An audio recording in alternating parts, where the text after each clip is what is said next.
fourth one that I'm going to do is we're going to talk about like the retraction and the initiation or the extension of the technique. So if he's here, the reason why I have him standing in opposing lead, it kind of sets up this whole drill here.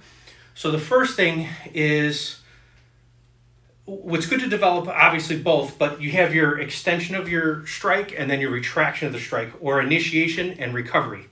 If you think about that, they're kind of the same thing in understanding how you want to deploy and recover. So if I'm here, this hand is going to try and catch me punching and him being lazy. Okay, so he'll let me hit it, but if I pose it, just wait for a second. If I pose it, then he can smack it out of the way. And I go, oh, I didn't want him to touch that, so I need to work on my retraction, right? So if I do this, the first few, he might let me lull me into a sense of like, oh yeah, you're doing so great, until he catches me being lazy, and then he's going to catch it. So I'm, again, applying what I was doing on the first stage, which is just stationary, okay? So I'm just here and recover.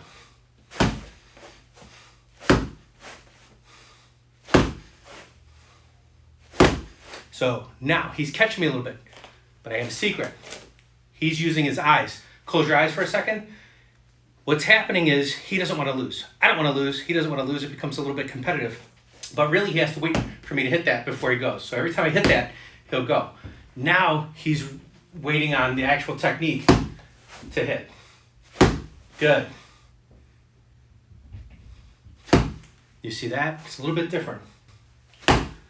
Swat it. Ready? But he can't wait. He has to feel it first before he can go, right? As I do that. Okay, now open your eyes and be honest.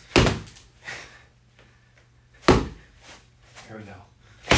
So you're going to be tempted to get away from that hand as he goes, and you'll start cheating the shot just to get your arms swung out of the way.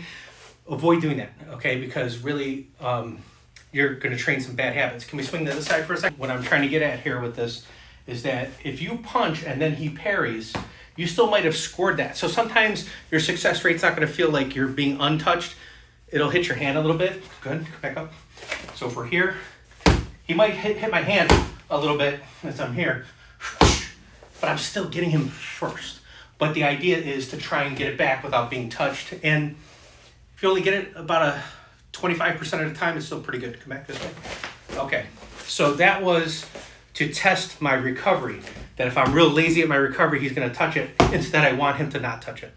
But, you know, it's a development. You're not going to be batting 100 or batting 1,000.